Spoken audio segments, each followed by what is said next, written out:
की हा परमेश्वर माझ्यासाठी खरंच अनेक संध्या आणून ठेवत असतो, की पुढे येणारी संकटं लहान व्हावीत ह्यासाठी तो मला संधी देत असतो, नानाविध परिश्रम आधीच करून ठेवण्याची.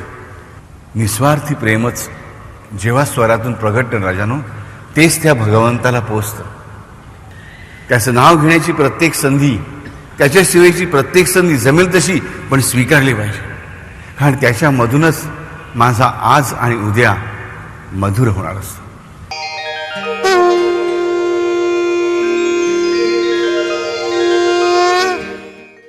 हरिओम.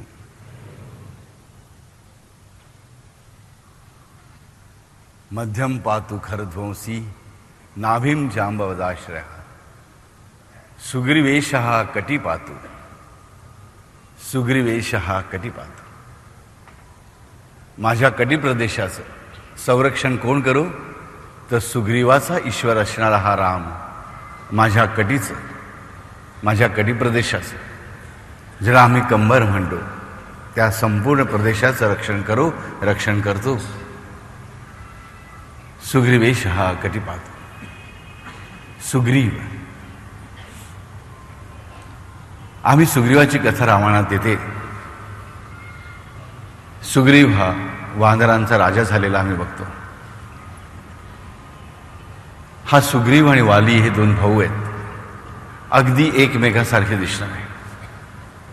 शौर्याने वाली थोडा वरचढ,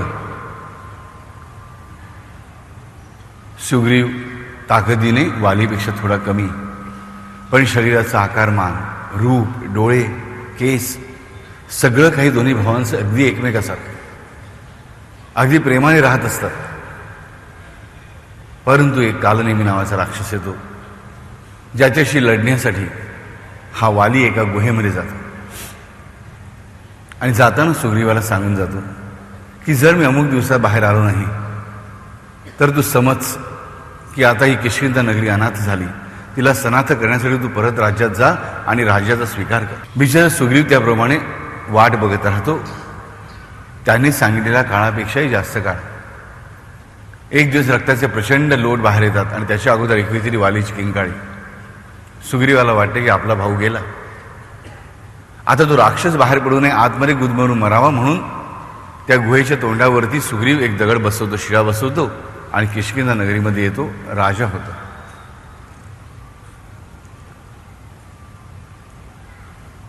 वालीचा जो पुत्र आहे अंगद, त्यालाच तो युवराजही बनवतो. परंतु काही दिवसांनी हा वाली परत येतो, तेव्हा सुग्रीवाला कळतं की अरे आपला भाऊ जिवंत आहे. पण वाली मात्र काही ऐकण्याच्या मनस्थितीत नाही आहे. वाली सुग्रीवाशी शत्रुत्व घेतो आणि सुग्रीवाला हाकलून काढतो. वालीची ताकद एवढी प्रचंड आहे की त्याने रावणाला आपण पळता भुई करून सोडलेला आहे. असा हा वाली. सुग्रीवा त्याच्यापुढे काय चालणार, सुग्रीव निघून जातो, हातापाया पडतो की असं नाही आहे. दुसऱ्याचं राज्यच घेत नाही, तर सुग्रीवाची पत्नी जी आहे तिचंही हरण करतो वाली, तिचाही ताबा घेतो आणि कुठल्याही प्रदेशात आजूबाजूला दिसलाच मी तरी ठार मारीन अशी धमकी देतो. फक्त एका पर्वतावर वालीचं काहीच चालणार नाही असा वालीला शाप असतो ऋषीचा. त्यामुळे त्या पर्वतावर जाऊन राहण्यासाठी हा सुग्रीव निघतो. परंतु तिथे जायचं कसं, पोचायचं असं काहीच माहीत नाही आणि हनुमंताची भेट होते. हनुमंतही हा वानरराज केसरीचाच पुत्र आहे. हनुमंताची आणि सुग्रीवाची भेट झाल्यानंतर हनुमंत त्याला ऋषमुख पर्वतावर जाऊन राहा, इकडे वाली तुझं काही करू शकणार नाही, मी तुझं रक्षण करीन. हनुमंतासारखा रक्षक म्हटल्यानंतर प्रॉब्लेम काय. आणि मग राम लक्ष्मणांचं आगमन होतं सीतेच्या शोधार्थ वनवासामध्ये आणि सुग्रीव आणि हनुमंत त्यांना लांबून बघतात. हनुमंताला सुद्धा मिळालेल्या शापामुळे तुझं संपूर्ण सामर्थ्य विसरून गेलेलं आहे. राम लक्ष्मण धरून बघितल्यानंतर सुग्रीवाच्या मनामध्ये भीती उत्पन्न होते की वालीनेच तर कोणाला पाठवलं नाही ना छद्मवेश धरून मला मारण्यासाठी. म्हणून हनुमंत एका वृद्ध ब्राह्मणाचं स्वरूप घेऊन त्या दोघांच्याकडे जातो आणि मग तिथे एकदा रामाचे चरण दिसल्यानंतर हनुमंताला काय आठवणार नाही, सगळ्या गोष्टींचा आपोआप उलगडा होतो. आणि हनुमंत राम लक्ष्मणांना आपल्या खांद्यावर बसून सुग्रीवाकडे घेऊन येतो आणि सुग्रीव रामाला शरण जातो. सुग्रीव रामाला शरण जातो, माझं रक्षण कर म्हणून, की हा वाली माझा वध करायला टपलेला आहे. ह्याने ऑलरेडी माझी निंदा नालस्ती केलेलीच आहे, माझ्या नावाला काळीबा फासलेलाच आहे की मी याचं राज्य चोरलं म्हणून. ह्याच्या उपर ह्याने माझ्या पत्नीचं, माझ्या संसार सुखाचं हरण केलेलं आहे आणि मला वनवासी घेऊन हाकलून दिलेलं आहे. रामा, मी तुला शरण आलोय. शरणागत वत्सल असणारा हा श्रीराम सुग्रीवाचा स्वीकार करतो मित्र म्हणून, केवळ हनुमंताच्या सांगण्यावर. पुढे वाली आणि सुग्रीवाचं युद्ध होतं. तेव्हा कधीही कपटनीतीचा आश्रय न केलेला राम पहिल्यांदा या सुग्रीवाला सांगतो, तुम्ही दोघंही एवढे सारखे दिसता की मला कळत नाही नक्की कोण कोण आहे ते, पण तू गळ्यामध्ये एक माळ घाल, याच्यामुळे मला कळेल की वाली कोण आणि सुग्रीव कोण. आणि मग त्यानुसार राम झाडामागून बाण मारतो आणि वालीचा वध करतो. परंतु कर्माचा आढळ सिद्धांत राम स्वतःही स्वतःला बांधून घेत असल्यामुळे सोडत नाही. कृष्ण म्हणून देह त्यागताना तोच वाली व्याध बनून येतो आणि त्याच्या बाणाने कृष्ण आपला मृत्यू स्वीकारतो. हा कर्माचा आढळ सिद्धांत हा परमात्मा पण नेहमी पूर्णपणे सांभाळतो प्रत्येक अवतारामध्ये. पण ह्याची प्रचिती त्यांच्या जवळच्या भक्तांनी नसते. याचं सुंदर उदाहरण म्हणजे सुग्रीव. ज्या क्षणी वालीचा वध होतो, सुग्रीवाला राज्याभिषेक राम करतो आणि त्याच क्षणाला सुग्रीव सगळं विसरून जातो. स्वतःच्या पत्नीच्या, मुलांच्या, संसाराच्या सुखामध्ये, राज्यकारभाराच्या, सत्तेच्या, सामर्थ्य सुखामध्ये आपल्याला प्रभू रामचंद्रांचं काम करायचं आहे. ज्या प्रभू रामचंद्राने मला ज्या गादीवर आणून बसवलं, त्या प्रभू रामचंद्रांना आणि ते ज्या कार्यासाठी आलेले सीतेचा शोध घेण्यासाठी त्या सीतामाईंना हा विसरून जातो आणि सुखविलासात मग्न होऊन जातो. आणि ते सुद्धा कसं, त्याचं वर्णन असं छान आलेलं आहे की दररोज सकाळी उठून तो रामचंद्रांचं स्मरण मात्र करतोच आहे, त्यांची उपासना करतोच आहे. मात्र जे काम त्यांनी सांगितलेलं आहे ते काम करायला मात्र टाळाटाळ पूर्णपणे झालेली आहे. आजचं उद्या, उद्याचं परवा, परवाचं तेरवा. म्हणजे ही आम्हा भक्तांची प्रत्येक वेळी स्थिती असते की भगवंताचे, रामाचे, साईंचे आम्हाला आशीर्वाद हवे असतात, कृपा हवी असते, त्यासाठी त्यांचं आम्ही नामस्मरण करायला तयार असतो. पण जे काम त्याचं आहे त्याचा मात्र आम्हाला विसर पडतो, त्याची जी आज्ञा आहे तिचा मात्र आम्हाला विसर पडतो. ह्यालाच माज येणं म्हणतात. सुग्रीवाला असाच माज आला होता की वालीचा वध झाल्यामुळे त्याला कसलं भय उरलं नव्हतं. राज्यगादी मिळालेली होती, पत्नी परत मिळालेली होती, कुटुंबासकट सुखाने संसार सुरू झालेला होता. म्हटल्यानंतर त्याला आता रामाचं काम करण्याची आवश्यकता वाटत नव्हती.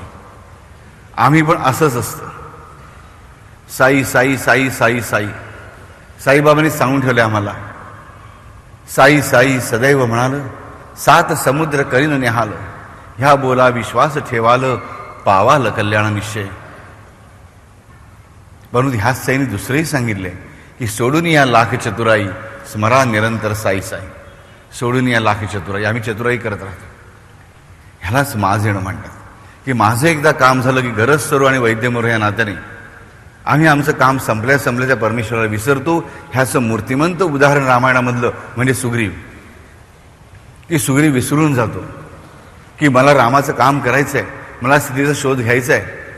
असा एक दिवस नाही, 2 दिवस नाही, 3 महिने जातात. विचार करा, 3 महिने सुग्रीव दररोज सकाळी रामनामाचे गुण गातोच आहे, परंतु रामाचं काम करण्याविषयी माझं काही हालचाल करत नाही.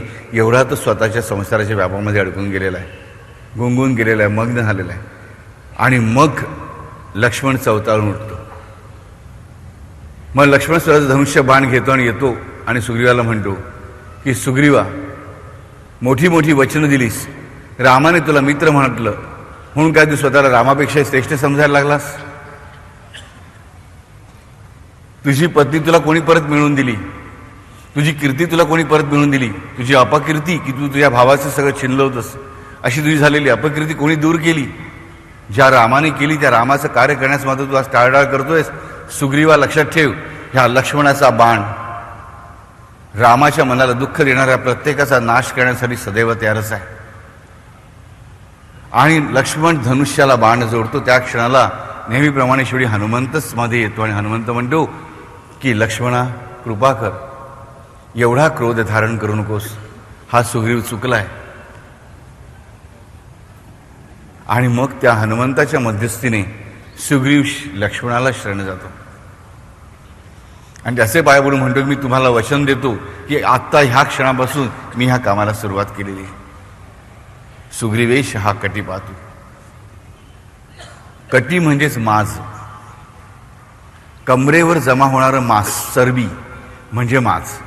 आम्ही म्हणतो एखाद्या माणसाला माज चढलाय म्हणजे काय, त्याच्या कमरेवर चरबी झाली म्हणजे काय की ह्याचा आयुष्य आरामात सुखाने जगतो, ह्याला कष्ट नको आहेत, हा कुठलेही कष्ट करत नाही, हा परिश्रम करत नाही, हा माजलाय. माज म्हणजे कमरेवरची चरबी. आणि सुग्रीवेश राम हेच नाव इथे का घेतलं गेलं, कारण जेव्हा आम्ही रामाला विसरतो तेव्हाच आम्हाला माज चढतो. जेव्हा आम्ही रामाला विसरतो तेव्हाच आम्ही अहंकारी बनतो. आम्ही अहंकारी बनतो म्हणजे आम्ही कुठेतरी रावणाच्याच मार्गावरती जातो. सुग्रीवेश हा कटी पाहतो. म्हणून आम्हाला जर हा माज चढू नये असं वाटत असेल तर आम्हाला सदैव सुग्रीवाची कथा लक्षात ठेवलीच पाहिजे. सुग्रीवाच्या ह्या गोष्टी मी लक्षात येतो की जसा सुग्रीव हा मित्र झाला रामाचा आणि पुढे मात्र मग एकदा लक्ष्मणाला वचन दिल्यानंतर सुग्रीवाने आपलं वचन सदैव पाळलं. सदैव पाळलं. सुग्रीव हा रामाचा मित्र आहे. तसा दुसरा मित्र आमच्या लक्षात येतो की विभीषण, की जो आम्हाला पुढे बघायचा आहे. विभीषणाचं नाव पण ह्याच नावांमध्ये पुढे येत आहे. परंतु विभीषणही मित्र बनतो, सुग्रीवही मित्र बनतो. दोघी कोणी नाही आहेत, दोघेही रामाला शरण येतात आणि राम त्यांना सगळं काही देऊन मोकळा होतो, सगळं काही. परंतु सुग्रीव राजा बनण्याच्या अगोदर काय होता, शरण आल्यानंतर काय झाला आणि मग त्यानंतर कसा वागला, हे आम्ही आमच्या आयुष्यामध्ये नीट लक्षात ठेवलं पाहिजे. की ह्या प्रभूने आमच्यावर अपरंपार प्रेम केलेलं आहे, अपरंपार कृपा केलेली आहे. रामाने वानरसेना मिळवली ही रामाची वानरांवर झालेली कृपा आहे, हे आम्हाला समजलं पाहिजे. कुठल्याही वानराला कधी असा मात चढला नाही की आम्ही रावणाला युद्धात हरवलं. नल आणि नील ह्या दोन्ही इंजिनियर्सना असं वाटलं नाही की आम्ही हा सेतू बांधला, कारण त्या प्रत्येक दगडावर त्या हनुमंताने स्वतःच्या हाताने रामनाम लिहिलेलं होतं आणि म्हणूनच हे दगड तरले ह्याची प्रत्येक वानराला जाणीव होती.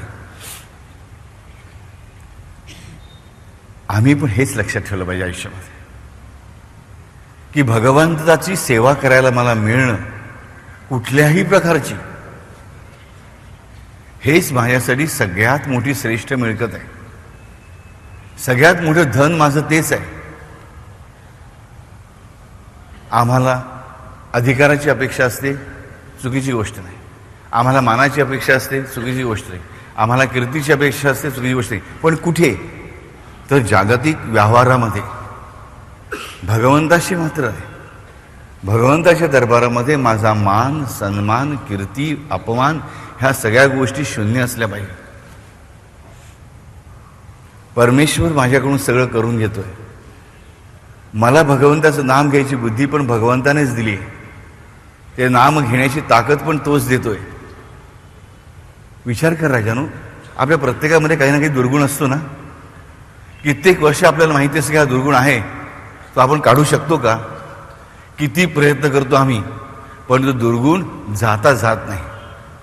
म्हणजे आम्हाला कळेल की आमचे मानवी प्रयत्न किती अपुरे पडणार आहेत. तेच जेव्हा आम्ही त्या भगवंताला हाक मारतो, मनापासून साथ घालतो, मनापासून त्याच्या भक्तीमध्ये, सेवेमध्ये, प्रेमामध्ये रममाण होतो, तर दुर्गुण आम्ही काही न करता असं आपोआप निघून जातो. हे सुद्धा आम्ही बघितलेलं असतं. म्हणजे आम्हाला कळेल की माझ्या स्वतःची अंतर्गत बात असो की बाह्यगत बात असो, प्रत्येक ठिकाणी ह्या प्रभूचा अपरंपार प्रेम आणि त्याची कृपा हीच कार्यरत असते खरी खरी. हीच कार्यरत असते खरी खरी. सुग्रीव नावाचा अर्थ काय, तर याचा कंठ अत्यंत सुंदर आहे, तो याचा गळा अत्यंत सुंदर आहे. आता म्हटलं ह्या नावाचा अर्थ काय संबंध, कंबरेशी गळ्याचा संबंध तर काहीच येत नाही. गळ्यातून आवाज येतो, आवाजही कंबरेशी काही संबंध नाही. परंतु नक्कीच असलं पाहिजे. ज्या अर्थी बुधकौशिक ऋषी हे नाव इथे वापरत आहेत त्या अर्थी आम्हाला माहीत पाहिजे या सगळ्या गोष्टी कुठे एकमेकांशी अत्यंत निगडीत असल्या पाहिजे. सु म्हणजे सुंदर, ग्रीव म्हणजे गळा. हा गळा ज्याचा सुंदर आहे, आम्ही सुंदर गळा म्हणजे काय म्हणतो, याचा गळा गोड आहे त्याला, बरोबर, याचा गळा गोड आहे त्याला. सुग्रीव म्हणजे काय, सुग्रीव म्हणजे ज्याचा गळा सुंदर आहे तो, गोड आहे तो नाही. गोड गळा अनेकांचा असतो, पण या सौंदर्यच असेल असं नाही सांगतात, खरंच असं नाही सांगतात. गोड गळ्याचा श्रेष्ठ गायक असेल,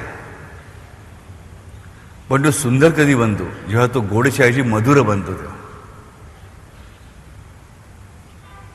विचार करा, एखाद्या व्यक्तीला खूप चांगलं गाता येत आहे, आवाज खूप सुंदर आहे, बरोबर, पण ती व्यक्ती, समजा तुम्ही परीक्षेच्या अभ्यासाला बसला आहात, उद्या सकाळी परीक्षेला पेपर द्यायला जायचं आहे आणि तंबोरा पेटी तबला घेऊन तुमच्या बाजूला वाजवत बसली, तो आवाज तुम्हाला गोड वाटेल का? नाही वाटणार. कसा वाटेल तुम्हाला? तो कर्कश वाटेल, तापदायक ठरेल. अनलेस तुम्हाला अभ्यास करायचा नसेल तर गोष्ट वेगळी, पण अभ्यास करायचा असेल तुम्हाला नक्की तो तापदायक वाटेल. उद्या मला सांगा, अगदी साधीसुधी व्यवहारातली गोष्ट, की तुमची पत्नी खूप मोठी गायिका आहे, अगदी सुंदर गाते, तुम्ही कामावरून थकून घरी आलात, पाठ मांडलं, ताट मांडलं, हल्ली ताटपाट नसतंच म्हणा, पण जे काय आहे ते मांडलं तुमच्यासमोर, आणि मग गायला बसली तंबोरा घेऊन. हा चटणीचा राग, हा भाताचा राग, हा आमटीचा राग, तुम्ही काय कराल? तर तंबोरा घेऊन डोक्यात माराल की नाही मला सांगा? नाही, ते गाणं गोड होणार नाही. पण तेच एक बाळ झोपतंय, त्यासाठी आम्ही तशीच मोठी गायिका आणली आणि तिला गायला बसवलं अंगाई, बाळ झोपेल का? नाही. त्याची कर्कश आवाजामध्ये अंगाई गीत रेकणारी आई जी आहे, की जिचा आवाज म्हशीपेक्षा पण वाईट आहे, तिचं गाणं त्या मुलासाठी खूप मधुर असेल, कारण त्या आवाजामध्ये प्रेम आहे, त्या आवाजामध्ये काळजी आहे, त्या आवाजामध्ये स्वार्थ नाही आहे, त्या आवाजामध्ये निस्वार्थ प्रेम आहे. ज्या आवाजामध्ये निस्वार्थ प्रेम आहे तोच गोड आवाज, तोच गोड आवाज. सुग्रीव म्हणजे असा निस्वार्थी प्रेम असणारा जीव. हा निस्वार्थी प्रेम असणाऱ्या जीवाचीच गोष्ट आपण ऐकली,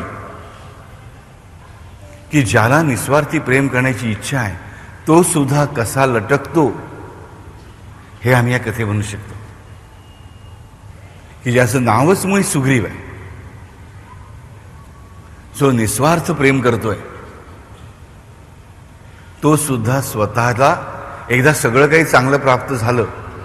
आमचं आधीचं प्रेम भगवंताचं निस्वार्थीच असतं, पण त्याच भगवंताच्या कृपेने आम्हाला एकदा स्टेटस प्राप्त झालं की आम्ही त्या भगवंतालाच कसे विसरतो आणि आम्ही सुग्रीव न बनता कुग्रीव कसे बनतो हेच आम्हाला शिकायचं.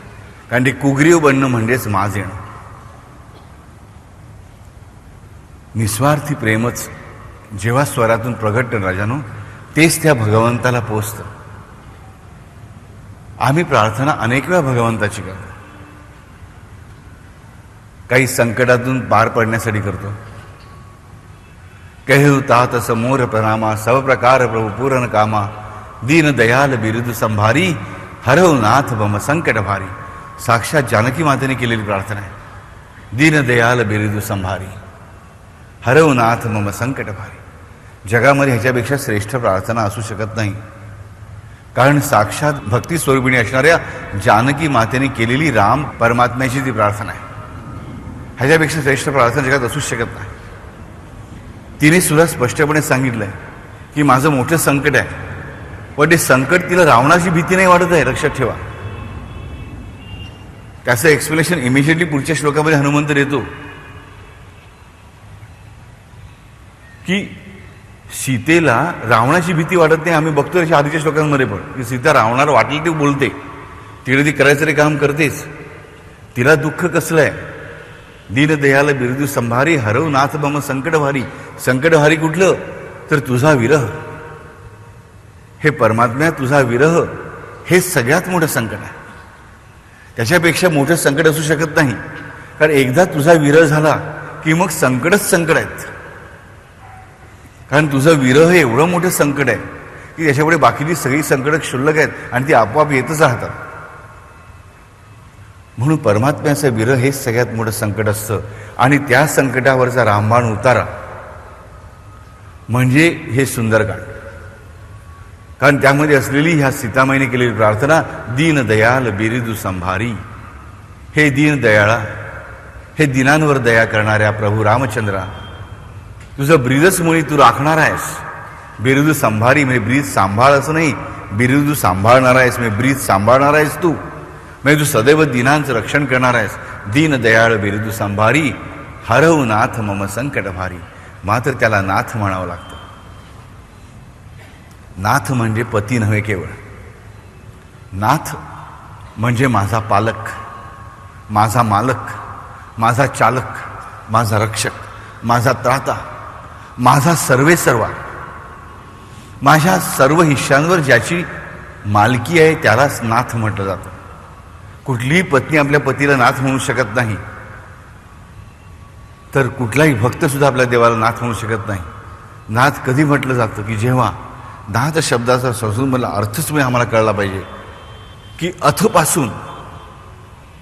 अथपासून ते इन्फिनिटीपर्यंत जे काही सगळं आहे, म्हणजे ह्या क्षणापासून इन्फिनाईट, ह्या बाजूला की ह्या बाजूला, कुठल्याही दिशेला, त्या सर्वस्वाचा जो मालक आहे तो नाथ आहे. म्हणजे माझ्या सर्वस्वाची मालकी ज्याच्या हातात आहे, ताबेदारी ज्याच्या हातात आहे.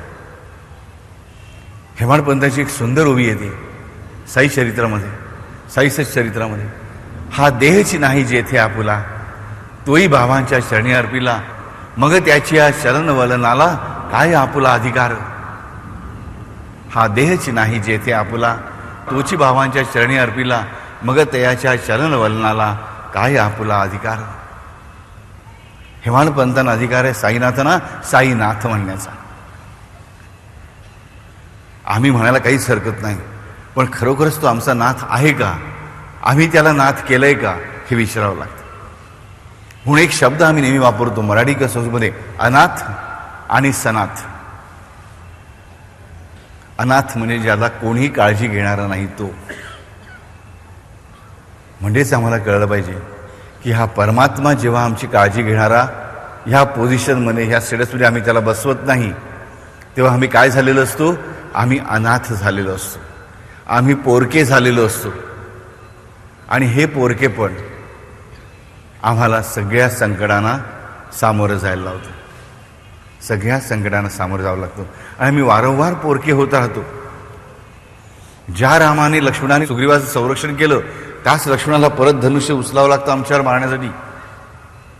ही वेळ आम्ही काय येऊ देतो ह्याचा राजानं विचार करा. आयुष्यामध्ये जसं येईल तसं जगत राहतो आम्ही,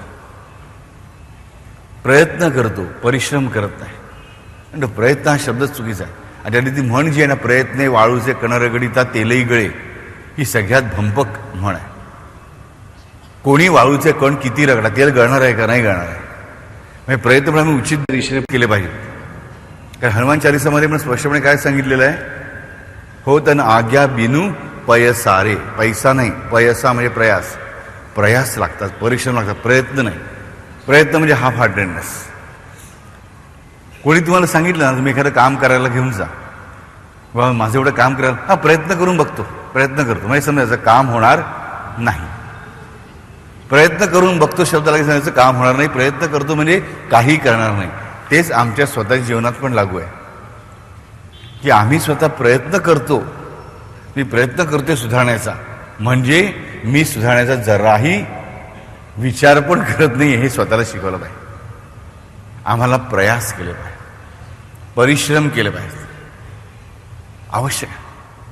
आणि ते परिश्रम न करणं म्हणजेच जो माझ्या मदतीला धावून आला त्याशी कृतज्ञ होणं. गेल्या गुरुवारीच आपण बोललो कृतज्ञता आणि कृतज्ञता. मग इथे पण त्या राक्षसाचं नाव काय आहे? कालनेमी. तिकडे आपण 2 राक्षसाची नाव काय बघितली? कालव्यय आणि कालकूट. आणि इथे हा राक्षसाचं नाव काय? कालनेमी. हा कालनेमी राक्षसच येऊन संपूर्णपणे ह्या सुग्रीवाच्या कथेला आरंभ करतो. कालनेमी म्हणजे कालाचे नियम,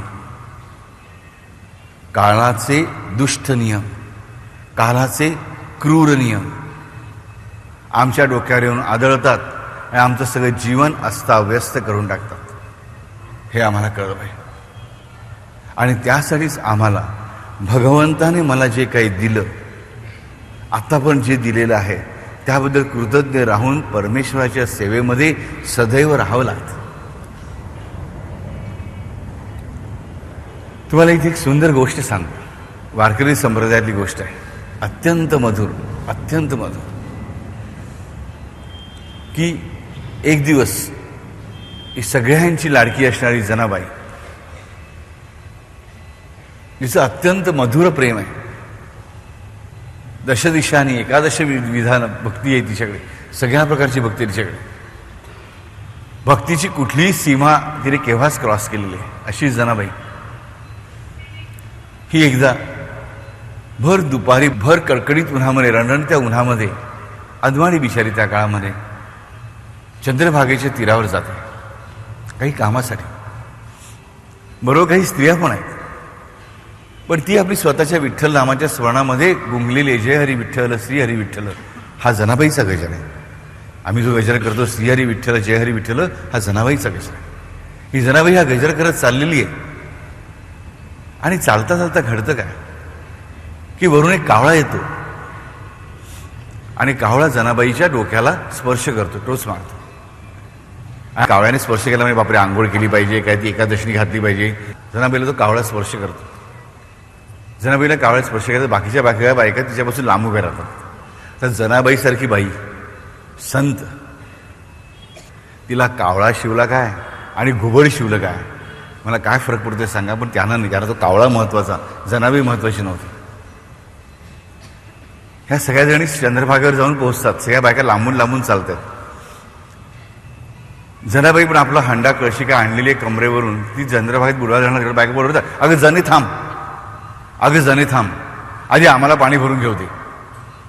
जरा म्हणते काय झालं बायानो, अगं तुला कावळा शिवला येताना तू पाणी खराब करशील ना सगळं.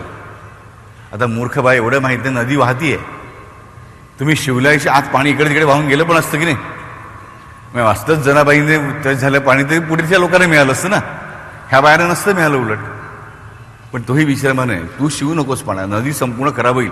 एक कावळा काय जनाबाईच्या डोक्याला शिवला, त्या जनाबाईने आपला हंडा पाण्यात बुडला, त्यांची अख्खी नदी खराब होणार होती. थांब थांब बाई, तू हंडा घालू नकोस, आम्ही पाणी भरतो. त्याला चौघी पगरी 5 जणी बायका लगबगीने आपले हंडे भरून घेतात. आणि जनाबाई म्हणतात पहिल्यांदा तुझ्या डोक्यावर पाणी ओततो आम्ही, तुझ्या डोक्यावर आम्ही पाणी ओततो, तू पहिल्यांदा शुद्ध हो आणि मगच तू पाणी भर. आता गोष्ट अशी होते की जनाबाई बिचारीला काही फरक पडत नाही. ती म्हणते अगं बायानं जरूर होता. तर त्यातली एक बाई दुसऱ्या म्हणते अगं तू ओत, दुसरी म्हणते तू ओत, तिसरी म्हणते तू ओत का, तर स्वतःचा हांडा एवढा भरून घेतला कष्टाने, तर हिच्या डोक्यावर कशाला होता. बरोबर, तर कोणीच ओत्याला तयार होत नाही. चालेल्या 4-5 जण तिकडे उभ्या आहेत. कारण भीती काय की आपण वळलो आणि ह्या जनाबाईने हातला हंडा पाण्यात तर अख्खी नदी खराब व्हायची. मग राखणीसाठी कोणी थांबायचं कोणी. ही तिला म्हणते तू थांब, ती हिला म्हणते तू थांब, ही तिला म्हणते तू थांब. शेवटी सगळ्याच जणी थांबून आहेत. आता प्रत्येकीला घरी पण जायचं आहे. तोपर्यंत गावभर बातमी पसरली आहे की जनाबाईला कावळा शिवला आणि जनाबाई बाणाजवळ उभी आहे. सगळा गाव जमा होतो. बघे आमच्याकडे आम्ही कसं बघे जमा होतो, काही झालं की सगळे बघे जमा होतात गावामधले. सगळे जण म्हणतात अगं अंगावरती पाणी घे, पण जनाबाईने तर शिवायचं नाही, पाणी ओतणार कोण. प्रत्येक बाईनं तुमच्याकडे हंडे, तुम्ही पाणी होता. नाही बाबा, मी एवढा कष्टाने हंडा भरलाय, एवढ्या बडबडी करण्यापेक्षा एक हंडा ओतला असता, दुसरा हंडा भरला असता तर. पण भीती काय होती मनामध्ये की हिच्या डोक्यावर पाणी होतं आणि त्यातलं पाणी आमच्या अंगावर उडलं तर, म्हणजे आता स्वतःला पण परत आंघोळ करायला पाहिजे. मग माझ्या डोक्यावर पाणी कोण ओतणार? बघा, प्रत्येकीला प्रश्न पडला. शेवटी असं ठरतं की गावातल्या एकेका माणसाने पाळीपाळीने जनाबाईची राखण करायची आणि बाकीच्या बाया घरी जातात. एक गेला की दुसरा येतो, तोपर्यंत बातमी जनाबाईच्या घरी जाऊन पोहोचते. नामदेव महाराज विठ्ठल भजनात गुंग झालेले आहेत. नामदेव महाराज ही गोष्ट करते. नामदेव महाराज येतात एक हंडा घेऊन आणि नामदेव महाराज हंडा भरून चंद्रभागेचं पाणी घेतात आणि जनाबाईच्या डोक्यावर ओततात. त्यांना ती त्यांची आईसारखीच आहे. तिच्या अंगावर पाणी ओततात. पाणी ओतल्यानंतर त्यातले काही थेंब नामदेवांच्या अंगावर उडतात. बाजूजी म्हणतात, नामदेवा आता तुला आंघोळ करायला हवी. जनाबाई पाण्यात शिरते, हंडावर पाणी घेते आणि नामदेवांच्या डोक्यावर पाणी ओतते. दोघंही शुद्ध झाले. एवढा सगळा चाललेला घोळ नामदेवानी येऊन मिटवला. हे बाकी कोणालाही आम्हाला करता आलं असतं, पण कोणी हे करायला साधी गोष्ट पण तयार नव्हतं. शुद्धी अशुद्धीची गोष्ट येते. आणि महत्त्वाची गोष्ट म्हणजे त्यानंतर अवघ्या 2 कि 4 दिवसांनी, 4 दिवसामध्ये गावामध्ये राजाकडून सगळ्या गावाला ग्रामभोजन असतं. लोक आपापल्या विभागामध्ये जाऊन जेवायला बसतात आणि सगळ्यांनी पहिले घास घेतले, दुसरे घास घेतले, थोडं जेवण झालं आणि आतून आचार्याचं काम करणारा एक मनुष्य ओढत बाहेर येतो, अरे थांबा थांबा. म्हणे काय झालं? त्यामुळे खूपच मोठं पाप घडलं. त्यामुळे काय झालं तर म्हणे हा जो गोड खीर बनवलेली आहे या तुमच्या मेजवानीसाठी, ह्या खिरीच्या दुधामध्ये गाईचं दूध काढताना आचराला जखम होऊन रक्त या दुधामध्ये पडलेलं आहे. आता त्याची खीर सगळ्यांनी खाल्लेली आहे. पण आता कोणी काय झालं, धर्मच बुडला ना. उरले फक्त कोण? नामदेव आणि जनाबाई, जे राजाचं जेवण जेवायला गेलेले नाही आहेत. आता गोष्ट अशी होते की बाहेरच्या गावाहून धर्मपंडित बोलवतात ह्यांना शुद्ध करून घेण्यासाठी. पण गोमांस भक्षणासारखा फार मोठा घोर अपराध झालेला आहे, त्यांना धर्मात परत घेणार कोण? प्रॉब्लेम. सगळे पुरोहित म्हणतात, बाबा रे आम्ही यांना धर्मात घेऊ शकत नाही. अवघ्या 2 दिवसापूर्वी केवळ कावळा शिवला म्हणून जनाबाईला त्रास देणाऱ्या लोकांच्या नशिबामध्ये काय आलं ते आम्ही इथे बघितलं पाहिजे. आणि मग शेवटी साकडं घातलं जातं त्या जनाबाईलाच, त्या नामदेवालाच, की त्या तुमच्या लाडक्या विठ्ठलाला सांगा की आम्ही हीनदीन झालो, आता आम्ही ना घरचे राहिलो ना घाटचे राहिलो, आम्हाला आता नातेवाईक कोणी उरले नाहीत, कोणी आमच्याशी स्वैरिक संबंध करणार नाही, आम्हाला कोणी आमच्या घरातून सुखाने जगू देणार नाही, आम्ही धर्मभ्रष्ट झालो, आमचा उद्धार करा, उद्धार करा. त्या जनाबाई म्हणते की मी तुमचा उद्धार काय करा, मी स्वतःच पतित आहे, मी त्या विठ्ठलाला गारडं घालते. आणि मग जनाबाई विठ्ठलाला काकुळते लावून अभंग गायला लागते आणि त्या विठ्ठलाला सांगते की विठ्ठला ही सगळी तुझीच लेकरं आहेत, ह्यांच्यातून काही चूक घडली असेल तर ती माझ्यावर टाक. हे विठ्ठला, ह्यांच्याकडून घडलेली जी काही चूक आहे ती चूक त्याचं प्रायश्चित्त घ्यायला मी तयार आहे. सगळ्यांच्या साडीचं प्रायश्चित्त मी एकटी भोगीन परमेश्वरा. पण हा एवढा संसारी जन आहेत रे, मला ना मूल ना बाळ ना संसार काही नाही माझं. मला कितीही मोठं संकट आलं ते मी कशाला घाबरते, आणि तू माझंच आहेस. ह्या सगळ्यांना बायका पोर आहेत, ह्यांना सगळ्यांना आपापले संसार आहेत, ह्यांना असंच पतित होऊन चालणार नाही परमेश्वरा. त्याऐवजी तू प्रगट हो, मला पाप स्वीकारायची संधी दे. मी या सगळ्यांचं पाप स्वीकारायला तयार आहे. आणि पांडुरंगा, ह्या सगळ्यांची मुक्तता कर.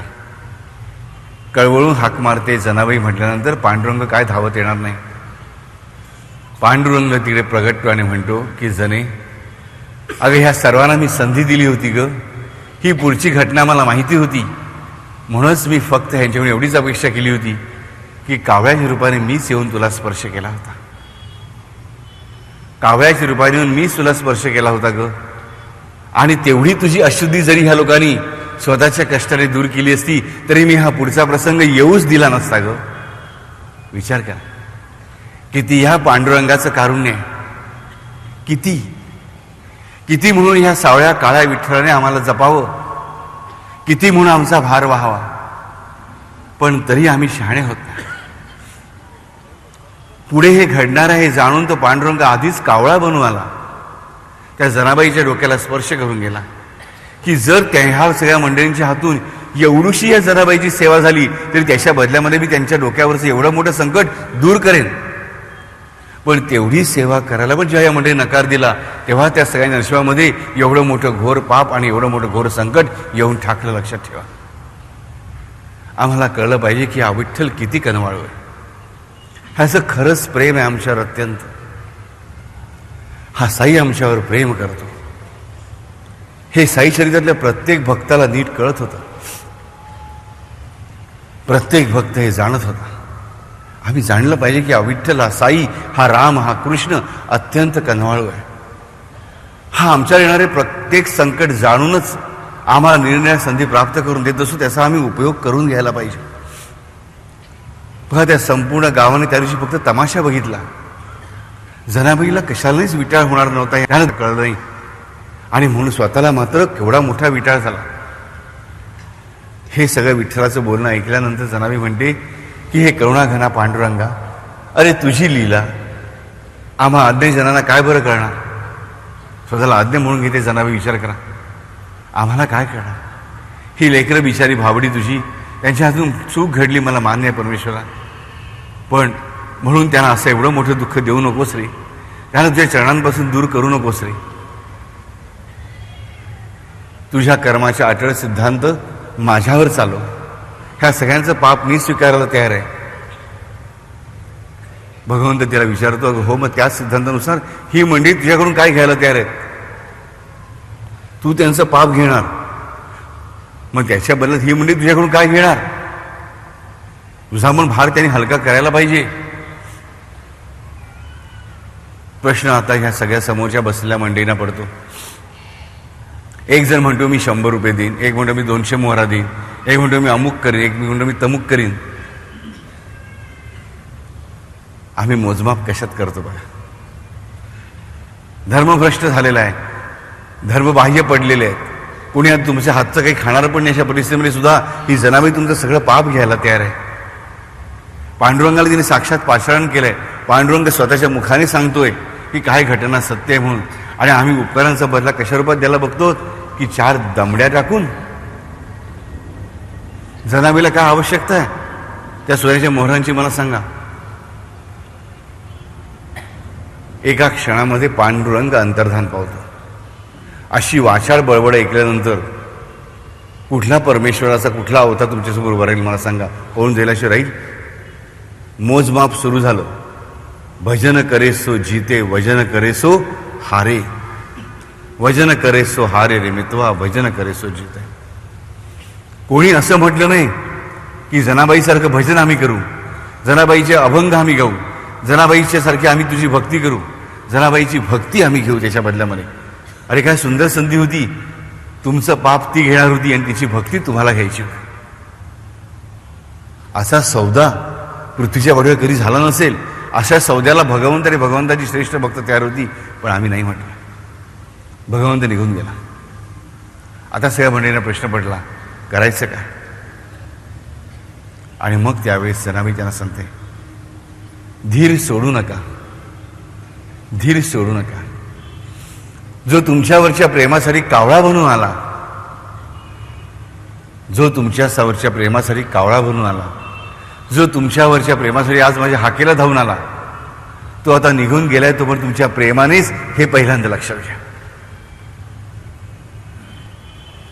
त्याचं प्रेम आटलं का असा प्रश्न मनात आणू नका. त्याचं प्रेम कधीच आटत नसतं राजानो. तो निघून गेलाय, हा पण तुमच्या प्रेमापोटीच निघून गेलाय हे लक्षात घ्या आणि त्याला शोधा. तो लपून बसलाय आणि त्याची इच्छा आहे तुम्ही त्याला शोधावत. मी तुम्हाला सांगते राजानो, त्याला आज एवढीच इच्छा आहे की तो लपून बसलाय का, तर तुम्ही शोधावत म्हणून ते तुमचे परिश्रमच वापरून तो तुम्हाला परत शुद्ध करून घेईल. राजानो, फक्त त्याला शोधा तुम्ही बस. हाका मारत सुटा, दिसेल त्या दिशेला जा, दिसेल त्या वस्तूखाली तो लपलाय का बघा.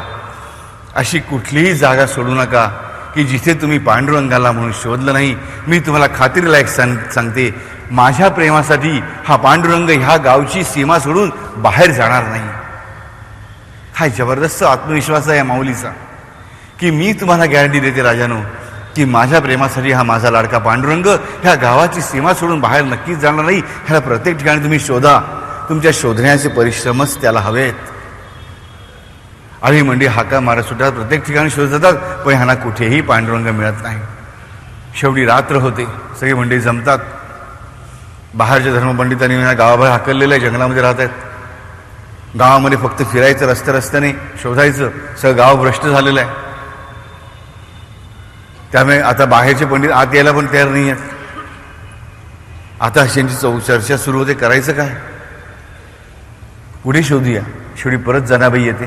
जनाबाईला विचारतात, जनाबाई आम्ही सगळीकडे शोधलं. जण विचारते, इकडे शोधलं का, तिकडे शोधलं का. हो, आम्ही सगळीकडे शोधलं, सगळीकडे शोधलं, पण आम्हाला पांडुरंग कुठेही सापडत नाही ग जणे. मग जनाबाई त्यांच्या आपापसातल्या बोलण्यामध्ये की ह्या ठिकाणी शोधायचं राहिलं, ह्या ठिकाणी शोधायचं राहिलं. दुसऱ्या दिवशी उठून सकाळी म्हणजे परत त्या ठिकाणी शोधायला लागतात. त्यांना काही पांडुरंग सापडत नाही. दुसऱ्या दिवशी रात्री तीच परिस्थिती. तिसऱ्या दिवशी परत शोधतात. किती श्रम करायचं ग आम्ही, आला प्रश्न. सगळ्यात महत्वाची गोष्ट मिळवायची आहे, तरी पण किती श्रम, हा प्रश्न आलाच. प्रश्न काय पाहिजे होता, अगं वाटेल इतके दिवस शोधू, तू फक्त मार्ग दाखव. ते नाही विचारलं गेलं. प्रश्न काय विचारला गेला, अगं आणखीन किती शोधू, आणखीन किती भक्ती करू. अरे एवढ्या मोठ्या संकटाचा उतारा जना बाबाईने तुम्हाला दिला, त्या पांडुरंगाने स्वतः दिलाय, आणि त्या पांडुरंगाला शोधायचं आहे. ते श्रम पण आम्हाला करायची आमची तयारी नाही. आम्हाला पाहिजे जनावेरे सांगाव, जा त्या घागरीमध्ये लपलाय, त्याला शोधून आणा, की आमचं काम झालं. आम्हाला असं जीवन हवं असतं, असं होऊ शकत नाही. जनाबाई म्हणते, मला माहित नाही राजानं किती काळ शोधायचं ते. मग मंडळी जनाबाईचे गुणगान करायला लागतात, की अगं जने दररोज सकाळी विठ्ठल तुझ्याशी भेटायला येतो ना, मग तेव्हा त्याला विचारून घेणार की तू कुठे जाऊन लपतो ते. बघा, त्या दिवशी जनाबाईचे महत्व पटलं नव्हतं, आज पटलं. स्वतःला फायदा आहे म्हटल्यावरती. जनी म्हणते, काय सांगू बाबांनो, गेले 3 दिवस तो विठ्ठल, ती विठाई माऊली मायाबरोबर येते, पण एका शब्दाने काही बोलत नाही. माझ्या प्रश्नाचं कुठल्याही उत्तर देत नाही, काहीही बोलत नाही. फक्त मीच एकटी बोलत राहते. माझी माऊली पूर्णपणे मौनात आहे. म्हणजे आता मला उत्तर तुम्हाला देऊ शकत नाही. आता प्रश्न पडतो. 4थ्या दिवशी मात्र सगळेजण काकुळतीला येतात. कोणाच्या मुलीचं लग्न अडलंय, कोणाचं शेताळ कोणी येऊ देत नाही आहे, कोणाला राजाच्या दरबारामध्ये जायला मिळत नाही आहे. प्रत्येकाची कामं वाढून राहिलेत. जीवन जगायचं कसा मोठा प्रश्न पडलाय. बाहेरच्या गावातून धान्य येत नाही आहे, बाहेरच्या गावातून कुठल्या वस्तू येत नाही आहेत. ही सगळी मंडळी धर्मबाह्य झालेली आहे. गावातल्या धान्याचा साठा पण संपत आलेला आहे. 4थ्या दिवशी गावाचा धान्याचा साठा गावातला संपतो, काहीही उरत नाही. आता भुके पोटी हिंडावं लागतंय. आणि महत्वाची गोष्ट म्हणजे की बाहेरचे धर्मपंडित येऊन चंद्रभागेच्या काठेवर बसलेत. ह्या पाण्याला तुम्ही शिवायचं नाही, कारण ही पवित्र नदी आहे. तुम्ही अपवित्र झालेले आहात. तुम्ही आता ह्या नदीला शिवू नका. मी आता विहिरीतल्या पाण्याशिवाय दुसरं पाणी पण उरलेलं नाही. ना खायला दाणा आहे, ना प्यायला पाणी आहे.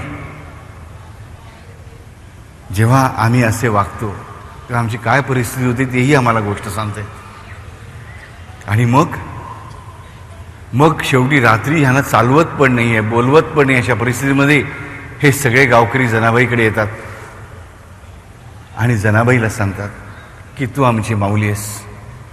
जनाबाई म्हणते, नाही, आपल्या सर्वांची माऊली ती एकच, ती विठाई माऊली. तो विठ्ठल हाच माझा मायबाप आहे. आपल्या सर्वांचा मायबाप फक्त तो एकच आहे राजानो, दुसरा ताळणारा कोणी नाही. मनापासून त्याला साथ घाला. जणू मनापासून शोधा, थांबू नका, शोधा. आणि त्याच वेळेस सगळेजण मनापासून पांडुरंगाची प्रार्थना करतात. प्रार्थना करताना जनाबाई त्यांना म्हणते, अरे पदर पसरा. पदर पसरायचा तर कोणापुढे नाही, फक्त भगवंताच्या पुढे. प्रत्येक स्त्री आपला पदर पसरते, प्रत्येक पुरुष आपलं मुंडाचं पागोटं काढून परमेश्वराच्या पुढे ठेवतो. डोळे बंद करतात, पांडुरंगाची प्रार्थना करतात, पांडुरंगा तू कुठे आहेस? आणि डोळे उघडून बघतात तो काय? प्रत्येकीच्या पदरात आणि प्रत्येकाच्या पागोड्यात आणि मुंडाच्यात तो पांडुरंग असतो. तिथेच फक्त शोधलं नव्हतं, त्यांनी प्रत्येक ठिकाणी शोधलं होतं, पण शोधलं नव्हतं ते स्वतःच्या पदरामध्येच प्रत्येक स्त्रीने आणि प्रत्येक पुरुषाने स्वतःच्या पागोट्यामध्येच. पण माहीत पाहिजे की परमेश्वराला ओढ आहे ती ह्याच दोन गोष्टींची. प्रत्येक स्त्रीकडून तिच्या पदराची सावली, म्हणजे तिचं वात्सल्य, तिचं प्रेम, तिचं शुद्ध प्रेमच त्याला हवं आहे. तिथेच तो असू शकतो, बाकी कुठे नाही. हे काही माऊलीला कळलं नाही आणि प्रत्येक पुरुषाला कळलं पाहिजे की ते पागोटं म्हणजे काय. पागोटे उतरवून ठेवलं, मुकुट उतरवून ठेवलं म्हणजे काय? मान, अहंकार. हे तुमच्या अहंकाराचे स्थान आहे. तो अहंकार दूर झाल्यावरच परमेश्वर भेटतो. परमेश्वर भेटतो कुठे? तर प्रेमाच्या सावलीत, आणि अहंकार दूर केल्यावरच. हे आम्हाला कळलं पाहिजे. आणि मग अर्थातच पुढे शुद्धीकरण वगैरे सगळं होतं. ही कथा आम्हाला सांगते काय? म्हणजे खूप गोड गोष्ट आहे, अत्यंत मधुर गोष्ट आहे की परमेश्वर आम्हाला देत राहतो. आमची संकट जाणून आम्हाला संधी देतो. आमच्यावर येणारं 100 ग्रॅम संकट दूर करण्यासाठी आम्हाला 1 ग्रॅम कष्ट करायला लावत असतो. तो कावळा रूपाने स्वतःच येतो. तेवढी तरी सेवा आमच्या हातून घडावी म्हणून तो प्रयत्नशील असतो, पण तीही करायला आम्ही नकार देतो. जनाबाईचे अभंग गाऊन ती आमचं सगळं पाप घ्यायला तयार होती, पण ते अभंग गाऊन त्याची भक्ती करायला, तिची भक्ती स्वीकारायला आम्ही तयार नसतो. त्या भगवंताला शोधत आम्ही नसते कोपरे धुंडाळत राहतो. हा भगत, तो भगत, सगळ्यांच्याकडे आम्ही जातो आणि सगळे कोपरे धुंडाळतो, पण त्याला शोधायचा असतो तो ह्याच 2 जागांमध्ये, स्वतःच्या प्रेमाच्या स्थानामध्ये आणि स्वतःच्या हृदयामध्ये आणि स्वतःच्या अहंकार विरहित जागेमध्ये. अहंकार विरहित बुद्धी आणि निस्वार्थ हृदय, ह्या 2 ठिकाणीच भगवंत राहतो. हे आम्हाला कळलं पाहिजे. निरहंकारी बुद्धी आणि निस्वार्थी हृदय ही 2च स्थानं आहेत जिथे हा पांडुरंग राहतो. तो आम्हाला प्रत्येक संधी देतो. युगे 28 विटेवरी उभा, वामांगी रखुमाई दिसे दिव्य शोभा. पण ही दिव्य शोभा आम्ही बघणार कधी? 28 युग उभा आहे. पुढेही येणारी अनेक युग तू उभाच राहील, पण आम्ही उभे राहिलं पाहिजे ना.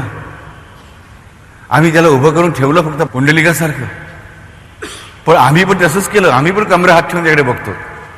माकड कसं समोर बसलेल्या मनुष्याचे केलं ते करतो, तसं पांडुरंगाने कमरेला हात ठेवून उभा आहे म्हटलं आम्ही पण कमरेला हात ठेवून बिंदास उभे आहोत.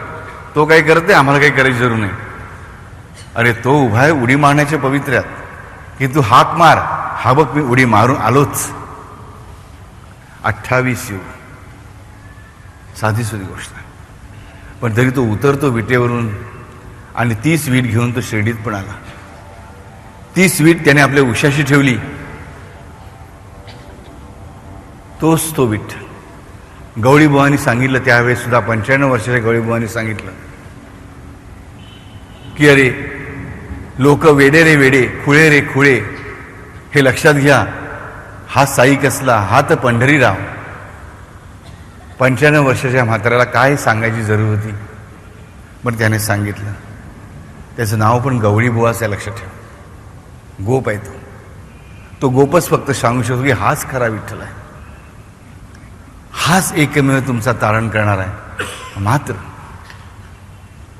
ह्याला पकडून ठेवा, त्या विठ्ठलाने साईनाथानेच सांगितलं, श्रेष्ठ भक्त दीक्षितांनाच सांगितलं की हा विठ्ठल पाटील कसा आहे तर पळपुटी आहे. मेघ मारुनी करिया आढळ, मेघ मारुनी करिया आढळ.